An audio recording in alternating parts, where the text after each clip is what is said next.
tout à l'heure pour les détails. Également, à la une de l'actualité, les réactions et commentaires après la décision du gouvernement d'écarter le maire de Dakar de la gestion des ordures, marché de 17 milliards, décision politique. Voilà ce qu'on peut entendre ce matin dans la capitale. Le grand journal des RFM, l'actualité internationale, les titres, Sorna Natambaï. En Côte d'Ivoire, le taux de participation divise la société civile et la commission électorale. 60% pour l'une, 53% pour l'autre. Et pendant ce temps, en Guinée, l'opposition continue de contester les résultats officiels de la présidentielle.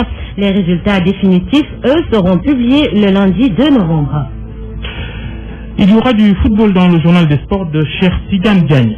Oui, Babacar Fall, et nous parlons de cette mort d'homme à Louga, c'est dans les Navetanes, le DECAV condamne à travers son président. Et puis la présence de la FIFA des Africains dans les starting blocks, les chances évaluées dans ce journal Babacar Fall. À 12h30, point de vue, le débat du jour, la décision du gouvernement de retirer de la gestion des ordures de Dakar, de retirer la mairie de Dakar de cette gestion. Rendez-vous donc dans moins d'une demi-heure pour en parler.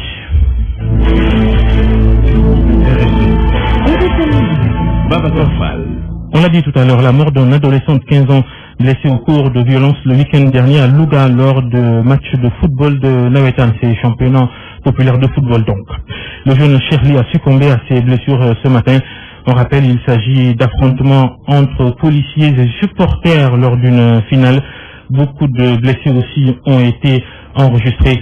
Nous y reviendrons avec Abdoulaye Sam, notre correspondant à Louga. L'inhumation à 14h à Thiès du professeur Omar Sankaré, le célèbre homme de lettres décédé hier à 65 ans. Son dernier livre sur l'islam et la civilisation grecque avait provoqué une vive polémique au Sénégal. La grève qui se poursuit à la prison de Rebeuss, grève de la faim entamée par des détenus pour protester contre les longues détentions préventives. Situation tendue donc dans cette célèbre maison d'arrêt de Dakar. Les responsables tentent de négocier avec les grévistes. Nous allons écouter Saliou Ndiaye. Il est le porte-parole de l'administration pénitentiaire. L'administration pénitentiaire, évidemment, se charge de la gestion des détenus, de la prise en charge des détenus et a le devoir, en pareille circonstance, de négocier avec les détenus pour trouver une solution à leurs problèmes. Donc c'est une question d'interface. L'administration pénitentiaire est une institution d'interface de la justice par rapport à ces détenus-là, pour la gestion des longues détentions préventives. Évidemment, nous ne sommes pas là aussi pour justifier telle position par rapport à telle autre, mais ce qu'on peut dire, c'est qu'en termes de longue détention préventive, c'est des données qui sont directement liées au parquet. Néanmoins, le pouvoir de négociation de l'administration pénitentiaire et à la gestion des détenus reste intact et sera appliqué conformément à la loi. Nous allons donc négocier avec les détenus en étant interface avec la justice pour trouver une réponse à ce problème-là. Une situation qui émeut, qui met en colère les militants des droits de l'homme à Wambaï. Des prisonniers en grève de la faim à la maison d'arrêt de Rebeuss, le problème est très sérieux. Selon Malal Tala, alias Fou Malade, qui constate que c'est un fait récurrent. On est en train de négliger une question qui peut aboutir à une tension très grave. Son avis, tous les prisonniers doivent être traités de la même manière. Des détenus anonymes attendent d'être jugés depuis plusieurs années. Au même moment, des dossiers récents beaucoup plus médiatisés sont en train d'être traités. C'est de l'injustice d'après Fou Malade qui juge inefficaces les chambres criminelles. Je ne suis pas contre qui que ce soit, mais je veux dire tous les prisonniers doivent être traités au même pied d'égalité. Aujourd'hui, on nous parle du problème de Bassirou Faye, parce que c'est un étudiant, il y a des gains politiques, etc., mais les détenus qui sont là depuis très longtemps sont encore là, ils n'ont pas encore été jugés. Je pense que nous avons besoin d'équité dans notre justice, éliminer les cours d'assises pour mettre à la place les chambres criminelles et finalement rien ne se passe, c'est-à-dire les chambres criminelles depuis qu'elles sont mises en place n'ont tenu qu'une seule session et qu'en fait le véritable problème c'est les sessions. Laisser plus de 2 ans un citoyen en prison sans le juger, une chose inadmissible selon Seydi Gassama, directeur d'Amnesty Sénégal. Il estime que les chambres criminelles doivent être renforcées en ressources humaines et financières pour qu'elles puissent siéger de façon permanente. Il est inadmissible qu'en matière criminelle au Sénégal, on puisse détenir quelqu'un pendant 2 ans, 3 ans, 4 ans, 7 ans même sans le juger. Et il faut que le ministre de la Justice, le président de la République, prenne des dispositions pour que les chambres criminelles deviennent des chambres criminelles permanentes pour pouvoir prendre en charge ces cas. Un problème longtemps décrié par l'ensemble des acteurs de la justice, mais malgré certaines mesures, la question reste entière. Ah ouais, donc voilà ce qu'on pourrait dire ce matin, ce qu'on pouvait dire sur cette situation, cette grève de la faim entamée par des détenus de la maison d'arrêt de Rebeuss de Dakar qui protestaient contre les longues détentions préventives.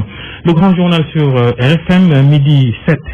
RFM, fréquence modulation, 94.0, la radio en puissance. RFM, Babacar Fall. C'est la cacophonie entre le Sénégal et le FMI, le Fonds monétaire international, qu'on dit qu'il a classé le Sénégal parmi les 25 pays les plus pauvres au monde. Le ministre de l'économie et des finances du Sénégal, il dément. Le représentant du FMI à Dakar semble confirmer en des termes diplomatiques. Mantouré. Un rapport qui stipule que le Sénégal fait partie des 25 pays les plus pauvres du monde. Amadou Ba lave l'honneur du Sénégal. Il ne faut pas parler d'une information qui n'est pas sérieuse. On a accusé le Fonds monétaire à tort. Je pense que M. Roger Nord, qui est ici présent, peut-être que vous ne le connaissez pas, c'est le directeur adjoint du département Afrique. C'est lui qui a présenté les perspectives économiques de l'Afrique à Lima il y a quelques jours. Mais monsieur le ministre des Finances, les chiffres de ce rapport sont exactement les mêmes que ce que vous venez de dire. Les Sénégalais, en 2014, chacun pouvait avoir 553 000 francs, 554 000. Aujourd'hui, sur la base des prévisions, les Sénégalais vont avoir 567 000 francs. Dans la version française, il nous renvoie aux représentants du FMI. On insiste dans la version Wolof. Il affirme peuvent être similaires, mais tout est une question d'appréciation.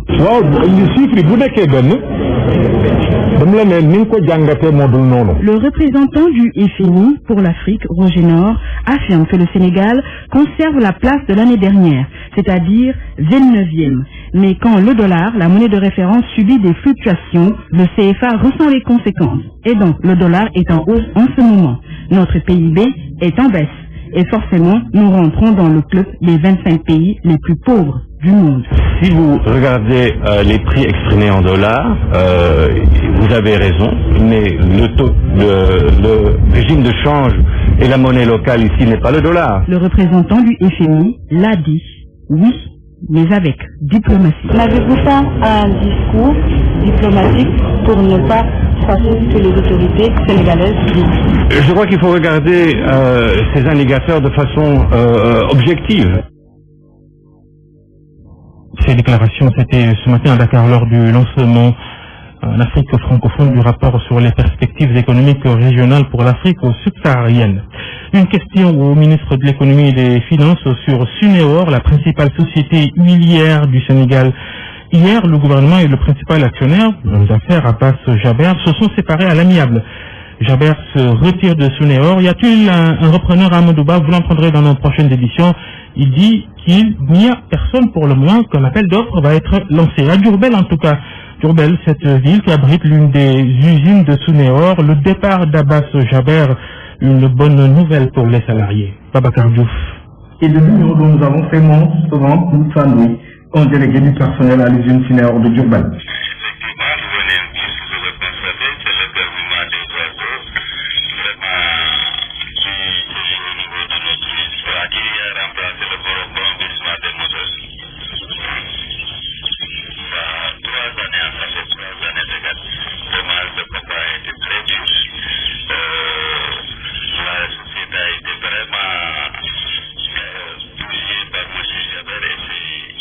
Aujourd'hui, les travailleurs à l'usine n'attendent que le repreneur décidé de la conduite actionnaire. Je me rappelle en campagne électorale, lorsqu'il était venu à la cité, il nous avait promis de récupérer la Suneor et son accession à la magistrature suprême. Donc ça a été fait.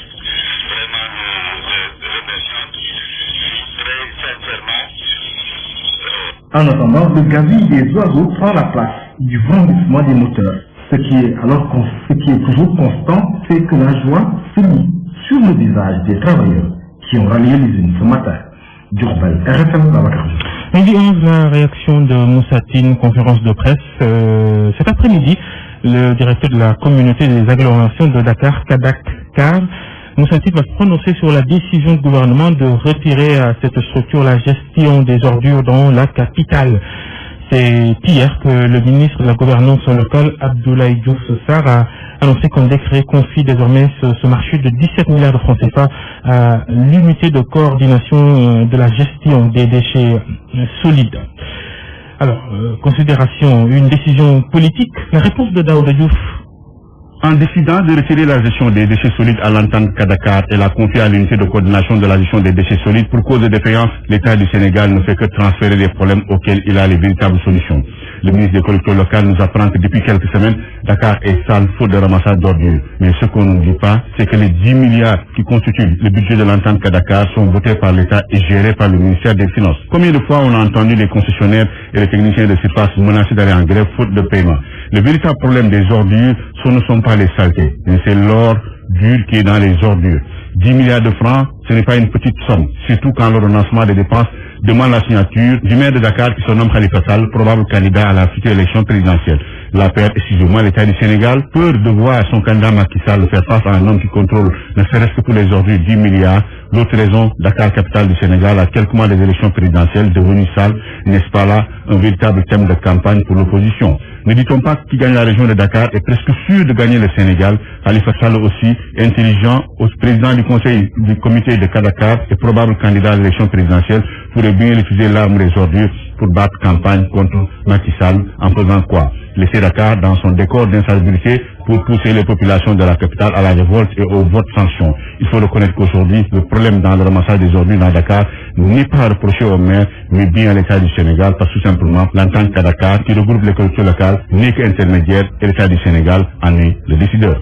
À refus que des professionnels du nettoiement acceptent la décision du gouvernement, ils demandent juste que leurs revendications soient prises en compte.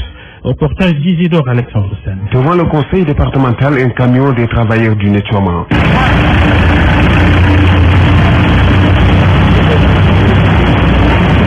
Derrière le véhicule, deux agents en plein travail sont tous animés par le même sentiment. Nous voulons que notre sort préoccupe les autorités, car celui qui travaille veut l'amélioration de ses conditions de travail. Nous n'avons pas de gants, nous n'avons pas de masques. Les salaires aussi, c'est petit, il faut revoir ça. Très souvent, les techniciens de surface se font parler d'eux. Grève, sit-in ou service minimum. En tous les cas, les manifestations ne manquent pas pour les travailleurs du nettoiement.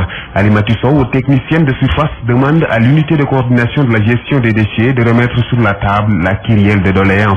Nous exigeons l'application intégrale de la convention car elle n'est pas encore appliquée. Cet autre agent, lui, s'attendait à la mort de l'entente Kadakar. Rien de surprenant pour lui. Le 10 octobre 2015, l'ensemble des collectivités locales du département de Rufisque ont à l'unanimité pris la décision de sortir de la désormais structure dirigée par Moussa Tine, mais aussi de la communauté des agglomérations de Rufisque. L'entente Kadakar est dissoute selon le ministre de l'Aménagement et des collectivités. La communauté des collectivités de Rufisque qui est mise en place par les élus du département ne fera-t-elle pas long feu? Grosse interrogation soulevée par certains Rufisquois préoccupés par l'insalubrité de leur ville. Isidore Alexandre Sen, Rufisque, RFM. RFM, la radio de toute l'actualité. Et dans l'actualité politique à midi et 15 minutes, nous vous l'avons dit dans les titres de ce grand journal, l'ambiance à l'Assemblée nationale, les députés de l'opposition ont bloqué les travaux d'installation des commissions de l'Assemblée. C'est la suite de la bataille autour du contrôle du groupe de l'opposition, le groupe dirigé majoritairement par le PDS, confié par le bureau de l'Assemblée nationale à Mouloud Diagne Fada, alors que le PDS et son leader avaient choisi Aïda Mbodj. En direct dans ce grand journal, Tierno Bokoum, député Réumi. Bonjour Tierno.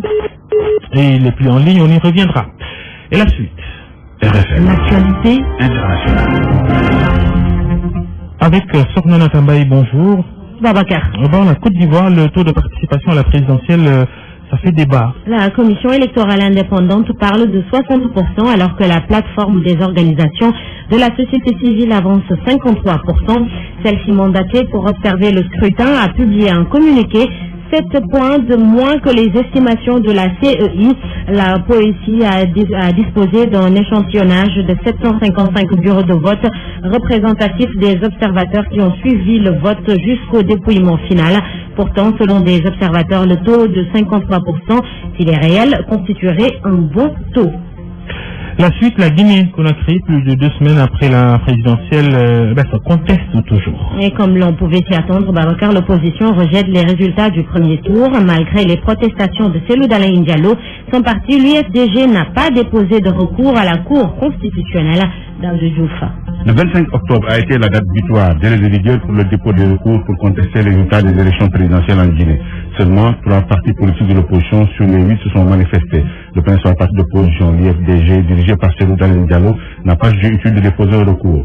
Cheikh Fanta Madi, Condé, secrétaire général de la Cour constitutionnelle guinéenne, a déclaré donc leur identité. Il s'agit de Fayar Mounou du bloc libéral, Pape Kony Kourouma des Générations pour la Réconciliation, l'Union et la Prospérité et de l'ancien Kouyaté du Parti de l'Espoir pour le développement national. Aujourd'hui, la Cour constitutionnelle doit faire parvenir l'ensemble de ces recours déposés à tous les 8 candidats qui ont 48 heures pour les étudier s'ils le veulent et les tourner au greffe de la Cour constitutionnelle. La Cour va se retrouver donc pour statuer. Ces 3 opposants parlent de mascarade électorale, de vote de mineurs dans les zones favorables au pouvoir, d'inégalité géographique dans la distribution des cartes d'électeurs et d'intimidation envers le délégué. Ces élections présidentielles en Guinée ont vu le candidat sortant Alpha Condé les remporter dès le premier tour avec 57,85% des suffrages. Il s'appelle Daouda Diouf. Le Congo-Brazzaville, à présent, nouvelle constitution en vue. 92% des Congolais ont dit oui à un nouveau texte. Les résultats du référendum du dimanche dernier ont été publiés ce matin. Le taux de participation est de 72% selon le ministre de l'Intérieur et de la décentralisation. Et pourtant, le vote n'a pas eu lieu dans au moins 5 sous-préfectures dans le sud du pays. Le Parti social-démocrate congolais, membre de l'opposition, juge les résultats scandaleux. Le projet de nouvelle constitution étant adopté, il ne reste plus que sa promulgation par le président Denis Sassou Nguesso. Direction le Burundi, la capitale Bujumbura, qui renoue avec la violence. Au moins 3 morts et une quinzaine de blessés lors d'affrontements entre les forces de l'ordre et des rebelles. L'origine du problème, un soldat aurait tué un déficient mental dans un quartier de Bujumbura. Ensuite, le groupe de policiers et de soldats sur place a été attaqué à la grenade et au fusil d'assaut par des personnes. Dans la soirée, un policier a été blessé dans une nouvelle attaque dirigée contre une position de la police.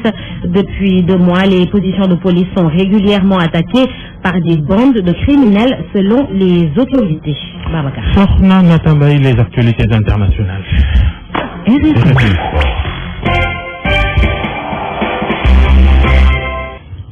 Midi 20, le journal des sports de Cher Tidiane. Bonjour Cher. Bonjour Babacar Fall, bonjour. C'est l'un des titres de ce grand journal, la mort d'un adolescent de 15 ans mort dans des violences lors de matchs de foot de Navetan, ces championnats populaires de football dans tous les quartiers du Sénégal. Oui. L'Odocave, l'organisation qui organise toutes ces activités, l'Odocave qui condamne. Oui, justement, et c'est Cherli, un garçon âgé de 15 ans qui est décédé ce matin des suites de sa blessure, donc à la suite des affrontements entre supporters et génie. C'était le week-end dernier au stade Abdoulaye Ndiaye de Louga. Et nous allons écouter Abdoulaye Sambou, notre correspondant à Louga. Voilà, c'est la version Wolof plutôt donc d'Abdoulaye Sambou qui revenait sur le décès de ce jeune homme. Et alors, Babacar, nous allons en profiter pour écouter le président de l'Odcave de Louga, son nom Ismaël Meng. Il est revenu sur le décès de ce jeune homme, mais aussi sur la décision qui a été prise par le préfet de la localité qui a justement suspendu les navettes.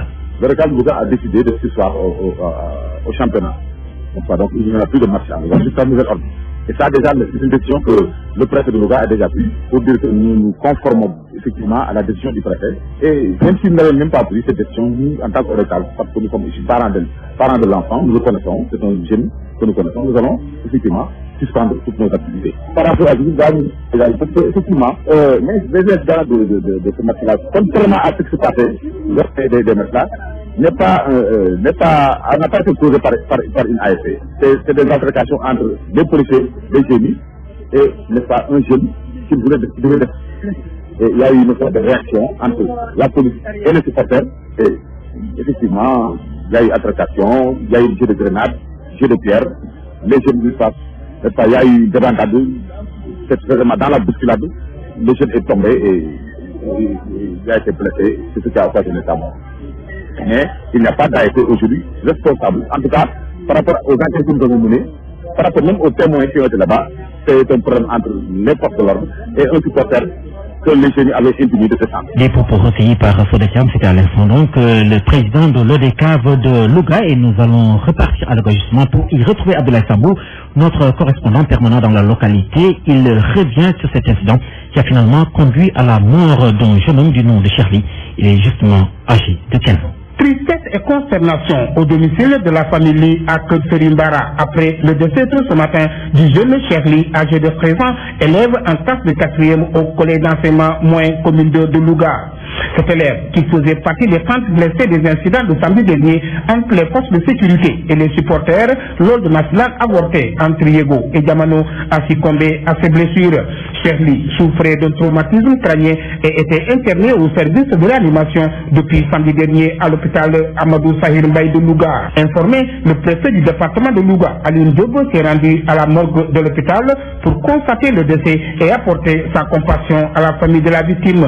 Très choquée par le décès de ce jeune garçon, la famille se réserve pour l'heure de toute déclaration. A signaler qu'hier déjà, le préfet de Louga a décidé de commun accord avec les acteurs impliqués dans le mouvement navétane de suspendre jusqu'à nouvel ordre les navétanes sur toute l'étendue du département de Louga. Aline Diop a demandé aux responsables du mouvement navétane d'identifier les coupables des incidents de samedi dernier. Charlie pourrait être inhumé ce mardi selon un membre de sa famille. Abdoulaye Sambou Louga, Radio Futur Média. Abdoulaye Sambou, une administration plus performante au service du sport, c'est ce que veut le ministère des Sports qui tient depuis ce matin un séminaire de renforcement des capacités de ses agents. Mariam Khan Diallo, directrice de la formation et du développement sportif au ministère des Sports, elle est interrogée par Sodetiam. La gestion axée sur les résultats, en fait, c'est un concept qui consiste à donner les outils de performance dans la gestion de l'administration et dans la gestion des affaires, que ce soit public ou privé. Donc, gestion axée sur les résultats, ce sont des modules, des cas pratiques que nous allons nous appliquer au niveau du département pour pouvoir atteindre les objectifs qu'on s'est fixés. Meilleur rendement, meilleure performance, meilleure gouvernance de l'administration, du sport en général. La cible, ce sont les agents des différentes directions du ministère. Chaque direction du ministère est représentée. Ceci est une première étape. Ultérieurement, nous comptons organiser un autre séminaire sur la gare pour les agents dans les services déconcentrés au niveau des régions et des départements. Et après cette étape-là, nous comptons toucher tout le mouvement associatif en général. Et puis la présidence de la FIFA, bientôt l'élection, c'est dans quelques petits mois. Oui. Deux Africains sur la ligne de départ, leurs chances, on les évalue tout de suite. Oui, il s'agit d'un Sud-Africain du nom de Tokyo Serwale et du Libérien Moussa Bility, par ailleurs président de la Fédération libérienne de football. Nous allons nous intéresser à leurs chances, c'est avec Sorna Natambay. 8 candidats pour une place au Zénith, diriger la FIFA. Parmi les concurrents, 2 sont issus de l'Afrique. Le Sud-Africain Tokyo Serwale pourrait, selon des spécialistes, créer la surprise. Cet ancien de l'ANC, compagnon de cellule de Nelson Mandela, jouit d'une image positive et apparaît comme un homme neuf dans un contexte difficile pour la FIFA. Tokyo Serwale pourrait aussi compter sur le soutien des fédérations africaines. Moussa Bility représente la seconde candidature africaine. À la tête de la Fédération libérienne de football depuis 5 années, ce puissant homme d'affaires n'aurait cependant pas le soutien de la CAF. La Confédération africaine de football l'avait suspendu en 2013 pour possession de documents confidentiels. La FIFA tient son assemblée générale élective le 26 février prochain. C'est pour trouver un successeur au Suisse Sepp Blatter. Celui-ci a été suspendu 90 jours en début octobre par la commission d'éthique de l'instance dirigeante du foot mondial. Il faut noter que les autres candidats en course sont le Français Jérôme Champagne, âgé de 57 ans, un ancien de la FIFA, l'Italien Gianni Infantino, 45 ans, secrétaire général de l'UEFA, le Trinidien David Nahid, 51 ans, considéré comme un proche de Sepp Blatter, Salman Ben Ibrahim Al Khalifa, le Bahreïni, âgé de 49 ans, aussi président de la Confédération asiatique de football, aussi le Français, président de l'UEFA, Michel Platini, dont la candidature a été gelée pour 90 jours. Babacar. Alors ça fait un total de 8 candidatures déclarées, plus 1 pour Michel Platini, mais dossier mis de côté. Voilà, de côté en attendant. Selon les termes utilisés par la FIFA. Merci, cher Tidiane.